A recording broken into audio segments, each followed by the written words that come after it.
रह रहकर कोशिशें लेकिन लगातार हो रही हैं। चुनावों में खलल डाला जाए या फिर लोगों में दहशत पैदा करने के इरादे से इस तरह की घटनाओं को अंजाम दिया जाए। अजय, आप मेरे साथ में रहिएगा, क्योंकि आपने कठुआ का भी जिक्र किया। कठुआ जहां पर सर्च ऑपरेशन चल रहा है और कठुआ को लेकर जैसे अजय ने जानकारी दी, जंगल में छिपे हुए आतंकी है जिनको लेकर तलाशी अभियान यहां पर चल रहा है, सर्च ऑपरेशन चल रहा है। 3 से 4 आतंकियों के छिपे होने की खबर है। कल जैश ए मोहम्मद का एक कमांडर भी इसमें ढेर हुआ, जिस तरह की जानकारी मिल रही है। अब जंगल चुकी इलाका है ये जंगल का, और जंगल के इलाकों में चैलेंजेस भी अलग अलग तरीके से आते हैं। बस एक ही बेनिफिट होता है कि रिहायशी इलाकों में जो सिविलियंस की जान का खतरा होता है वो जंगल के इलाके में कम हो जाता है। लेकिन यहाँ चुनौतियाँ सबसे ज़्यादा सुरक्षा बलों के सामने इसलिए आती हैं, मौसम कभी भी बदलता है और बदलते हुए इस मौसम में घने जंगलों में पहाड़ी से घिरा हुआ एरिया, अलग अलग चैलेंजेस का सामना करना पड़ता है। 3 से 4 आतंकियों के छिपे होने की खबर। कल जैश ए मोहम्मद का एक कमांडर ढेर भी इसमें हुआ था। अजय, एक कामयाबी भी मिल गई है, लेकिन सर्च ऑपरेशन अभी भी जारी। दरअसल 5 आतंकियों के एक घर में छुपे होने की जो है वो खबर सुरक्षा बलों को मिली थी, जिसके बाद इस ऑपरेशन को लॉन्च किया गया था। अभी जो ताजा जानकारी है उसके मुताबिक ये आतंकी जो है जिस घर में छुपे थे, जब वहां पर सुरक्षा बलों ने जो है हमला बोला, उसमें एक आतंकी को मार गिराया, तो घना कोहरा था उस वक्त। घने कोहरे की आड़ में, रात का अंधेरा, घना कोहरा, उसकी आड़ में ये आतंकी जो है इस घर से निकल भागे। और उसके बाद जो सामने एक पहाड़ी है, उसके साथ सटी हुई एक पहाड़ी जंगल का इलाका है, वहां पर जो है वो जा पहुंचे हैं। अब उस जंगल की इलाके को घेरा गया है, वहां पर भारतीय सेना के जवान और जम्मू कश्मीर पुलिस के जवान जो है वो लगातार डटे हुए हैं और उनको कॉर्डन में रखा गया है ताकि वहां से निकलने ना पाए। कोशिश ये कि ये 3 से 4 आतंकी जो वहां से भागे हैं, इनको वहीं ट्रैप रखा जाए और उसके बाद जो है इनका सफाया किया जाए, इनको मार गिराया जाए। कल जिस आतंकी को मारा गया था वो पाकिस्तान का जैश ए मोहम्मद का एक कमांडर है और सुरक्षा बलों को उसके कब्जे से भारी मात्रा में हथियार और गोला बारूद मिले थे। और बाकी जो आतंकी हैं उनको मार गिराने के लिए कवायद अभी तेज की गई है। एडिशनल ट्रूप्स को वहां पे भी भेजा गया है।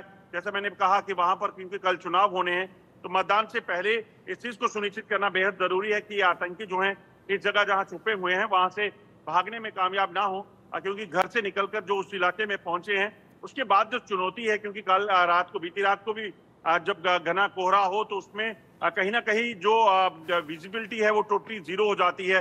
तो ऐसे में सुरक्षा बलों के लिए चुनौतियां, ये जंगल है, घना कोहरा है, विपरीत परिस्थितियां हैं, वहां पर सड़क नहीं है, बिल्कुल जंगल के इलाके में ये आतंकी है।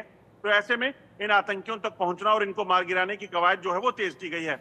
अच्छा, जिस तरीके से आपने बताया कि यहाँ पर रह रहकर कोशिशें हो रही हैं लोगों के बीच में दहशत पैदा करने की, राजौरी के आसपास जहाँ पर ये ऑपरेशन चल रहा है उसके आसपास में पोलिंग बूथ्स कितनी दूरी पर हैं और क्या कुछ एहतियात बरते जा रहे हैं? साथ ही जिस तरीके से यूएन में पाकिस्तान ने एक बार फिर से रोना रोया, खुद को विक्टिम दिखाने की कोशिश की, या फिर कश्मीर का राग छेड़ा, जिस तरीके से भारत के विदेश मंत्री डॉक्टर एस जयशंकर ने उसका करारा जवाब दिया, उन सब बातों को भी इन घटनाओं से जोड़कर देखें अजय।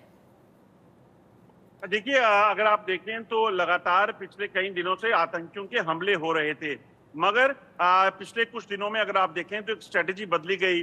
डीजीपी जो नए आए हैं जम्मू कश्मीर पुलिस के, नलिन प्रभात, उनके आने के बाद जब वो यहाँ पर आए और उन्होंने कल जो है वो पूर्ण पदभार संभाल लेंगे। उससे पहले हालांकि आर स्वैन जो है वो डीजीपी हैं और एडिशनल डीजी जो है वो नलिन प्रभात को बनाया गया था, मगर स्ट्रेटेजीज बदली गई। स्ट्रेटेजीज क्या बदली गई कि आपको इस चीज को सुनिश्चित करना है कि अब आतंकियों को हमला करने का मौका नहीं देना, बल्कि उनके खिलाफ कार्रवाइयां होनी है, यानी कि उनको अटैक करना है, उनको काउंटर करना है और उसके बाद जहां भी छुपे हैं उनके खिलाफ कार्रवाइयां होनी है, आतंकियों तक पहुंचना है। तो वो कार्रवाइयां जो हुई हैं उसी का नतीजा है कि आप देखें तो पहले भी उधमपुर के ऊपर जो इलाका पड़ता है, डोडा कासर का इलाका, वहां आतंकी मारा गया था। उसके बाद कठुआ और उधमपुर बॉर्डर पर 2 आतंकी मारे गए। नौशहरा में घुसपैठ की कोशिश हुई और उन्हें मार गिराया गया। इसी तरह से आप देखें तो कुलगाम में और बारामूला में आतंकियों के साथ मुठभेड़ में आतंकियों को मार गिराया गया। कल भी हमने देखा कि कैसे कठुआ में एक आतंकी मारा गया। तो कहीं ना कहीं अब एक प्लानिंग बदली है, स्ट्रेटेजी बदली है कि अब आतंकियों को हमला करने का मौका नहीं दिया जाएगा, बल्कि उनके खिलाफ कार्रवाइयां की जाएंगी और उसी का नतीजा है ये। दूसरी चीज, जो पाकिस्तान के हालात हैं, दरअसल पाकिस्तान में जो मौजूदा हालात हैं, खैबर पख्तूनख्वा का इलाका आप देखिए वहां क्या चल रहा है। बलूचिस्तान में बीएलए के जो लड़ाके हैं वो लगातार पाकिस्तान के सेना पर, सुरक्षा बलों पर हमले कर रहे हैं और कई ये जो सुरक्षा बल है पाकिस्तान के वो मारे गए हैं। पाकिस्तान की किरकिरी भी होगी और पता चलेगा कि पाकिस्तान जिस आतंकवाद को पनाह देता था वो आतंकवाद आज उसके लिए सरदर्द बना हुआ है। तो ये यकीनन जो है उस चीज को छुपाने की कोशिश की जा रही है।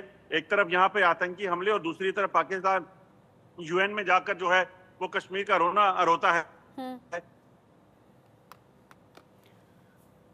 ठीक है अजय, थोड़ा सा नेटवर्क इशू भी है, आपकी आवाज़ उस तरीके से नहीं पहुंच पा रही है, लेकिन आपने जो भी जानकारी अब तक दी वो मालूम होती है कल के इलेक्शन को लेकर तैयारियां क्या हैं और नई जिम्मेदारियों के साथ अब कैसे वहां पर अलग अलग चैलेंजेस का सामना किया जा रहा है। अजय, नजर आप बनाए रखिएगा, ये सर्च ऑपरेशन जो 2 चल रहे हैं उसको लेकर